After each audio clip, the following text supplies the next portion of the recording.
That D-Sig, but not going to be able to connect it.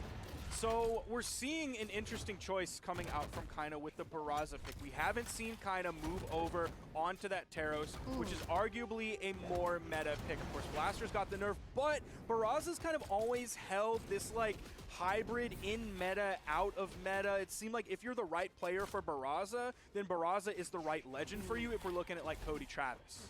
And I will say, this is the first time that we're seeing Blasters all weekend, or at least for Sparky and myself. I don't believe I've seen a single one between EU and SA. I'm trying to like play back all of the noises that I've heard this weekend, and I don't really think I've heard Blaster's noises. Yeah, no, not at all. So, 2 stocks apiece for everybody onto the board. Lloyd is going off stage here, trying to get something off on Ben 10 Kilo. Just making sure that Wes has a clean way to get back down to the stage. Now Wes on the boots here. Once again, you have to have Ben be the one to lob attacks with the boots, and them struggling, yeah. That noise is exactly how me and everybody out there is feeling right now after seeing Vem 10 Kilo falling and losing that stock. Not losing his first, but losing his second stock. Wes might be right behind.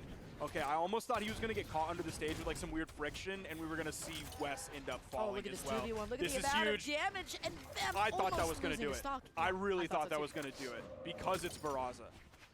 Vem just has that much force, just has that much attack power and lethality at any given moment. Now Vem waiting, now playing this 1v1 against Logus, who is just honestly winning a lot of these interactions. Vem has been kept out of play for so long. Vem has been constantly knocked off stage over and over again, finally able to get in there, knocking Logus off stage, getting that huge downer, but man, just not a lot of presence this game, and finally falling into deciding. And this is the first time, depending on the RNG, I was thinking like, oh, maybe there's a potential that we still don't ever see Blasters. Because Kaina is most likely really opting for that Axe. I'm sure we'll see that when we look at the actual stats from the game and the weapon breakdown between these two. Yeah, Kaina put out 479 of his damage on the Axe, and the rest, 64, was put out on the Blasters, which was literally like what we saw there at the end. It was like a couple hits and then that D-Light recovery, and that was essentially everything he did with the Blasters kit. Because if you're playing Barraza, definitely now, chances are you're doing it for the Axe, and you're doing it for some of the unique signature properties, like the neutral signature that has that grab and the turnaround. It's a cheeky little signature. And then also what we saw earlier, where he almost got the KO onto Vem 10 Kilo with the side signature, because it has so much movement that it brings you closer to the blast zone and then dumps all that force on you. So, going into this next game, the biggest thing I want to look at is them being a presence and being in this game. Okay. Because I gotta say, this last game, maybe not so much. Granted, both Wes and Vem, they never got a lot of combos targeted. They didn't have a lot of damage, but it just felt like Vem kept getting knocked off stage. And that's, you know, it's very abstract. There's not necessarily one thing to point out of like, hey, why did this happen? But look, it's happening again. Vem got put into the corner, got put off stage. Wes wanted to go for the GCD light. Okay, putting Kaina in a bit of a juggle situation. Now Vem getting something started on Kaina, getting a couple of hits in. I think Wes is already doing a better job this game with the light attack kit on the boots previously, but one of the things I think we need to see if we want to see a Wes and Vem 10 Kilo victory is I need to be seeing some of those green signature effects. That was something that was working so well for Wes earlier. Nice side air from Kaina to clean up that first stock. Let's see if Lores, yes, there's that next dare, the dodge. Oh, such a good avoidance. He's still able to get back. I thought Lores was going to get it, either a weapon toss or a falling nair, because you can cover a little bit more space with it. that wasn't the weapon toss. I really instead went through the down and instead it misspaced it, mistimed it, but that's okay. Kaina holding on to this stock still, and that is the beauty of Barraza. Coming back onto the stage, waiting, being nice and patient, looking through the side light, and finally that is going to be Wes taking that stock off the top. 2 stocks apiece for everybody. A little bit more of an even game than we saw last time around. Let's see if Vem and Wes can take it back. And now we're starting to see some of those green flames come out from Wes, and I'm not talking about the Lil B album, I'm talking about the signatures from Teska. Ground pound coming out from Lores, takes away that stock from Wes. Appa's going to bring him back in, see if he can get to a weapon. Okay, Kaina just playing back a little bit, looking to whip punish that lance, and yes, is going to be able to do so successfully, backing up past the range, and now, once again, Kaina and Logus up 4 stocks to 2 at the moment. Ooh, I gotta say, I love the Barraza pick solely for the Axe, just because of how much damage output it has at the moment. Oh no. And you also take some of that high defense as well, which you mentioned earlier. If you're an Axe player, like Barraza is not the worst pick. I don't want to see like your average everyday player moving onto the Barraza. But if you are the type of player that succeeds on Barraza, you should absolutely take Barraza. And I know that's like that's a dumb thing to say, like, oh yeah, if you're good with Barraza, hey yeah, duh, you should take Barraza, you silly guy. But it's absolutely evident in the way that Kaina is playing this axe.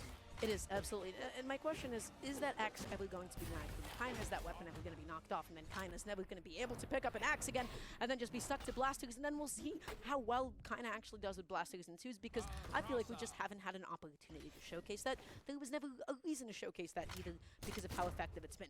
Now, look at this switch. We have a lot of axes on the screen. It's the double Rayman.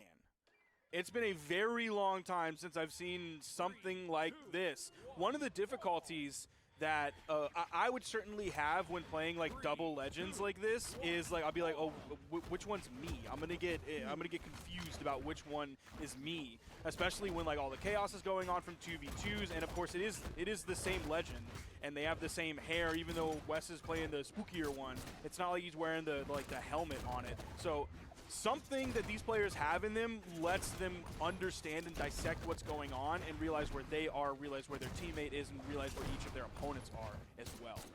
Them needing to get back onto the stage. Kaina getting a couple of big hits and backing off a little bit, looking to maybe catch them dashing in at this point.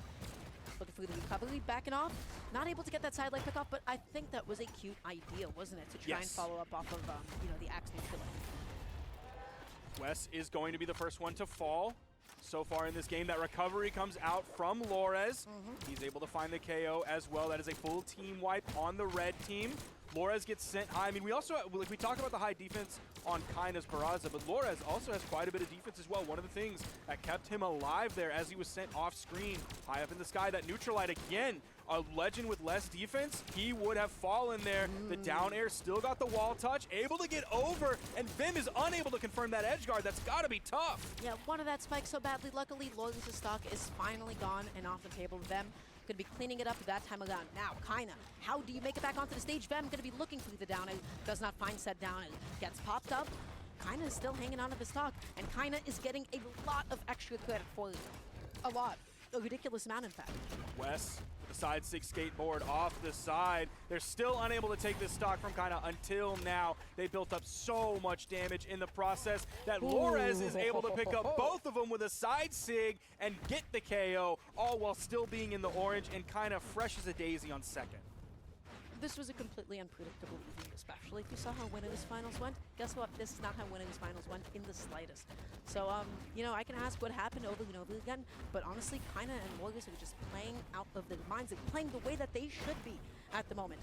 But this could be like the Godly Knees Coco Munir set, where they got the bracket reset 3-0 and then all of a sudden got stomped into an oblivion. And speaking of getting stomped, Wes going out there, able to get that ground pound, and Yup. on the list of things that shouldn't have happened, red team having a lead over blue team in this situation was not on my bingo card. Okay, I'm not old enough to play bingo. Kaina off stage, Wes looking for the edge card. Okay. Wes. Oh, he bet everything on that. You saw the chase dodge up and then the recommitment after that. And Vem Tankilo and Wes are at least going to deny the bracket reset for one more game. That I did not expect that in the slightest. I thought this was going to be blue team's game. I thought this was going to be the bracket reset, but Loyal's stock just evaporated, and then it was gone, and then it became a 2v1. And Vem and Wes, they really locked down the team combos. They were able to get a lot off of each other. They both had like the same weapon on, so they were just able to follow each other's angles so well. Beautiful stuff, honestly.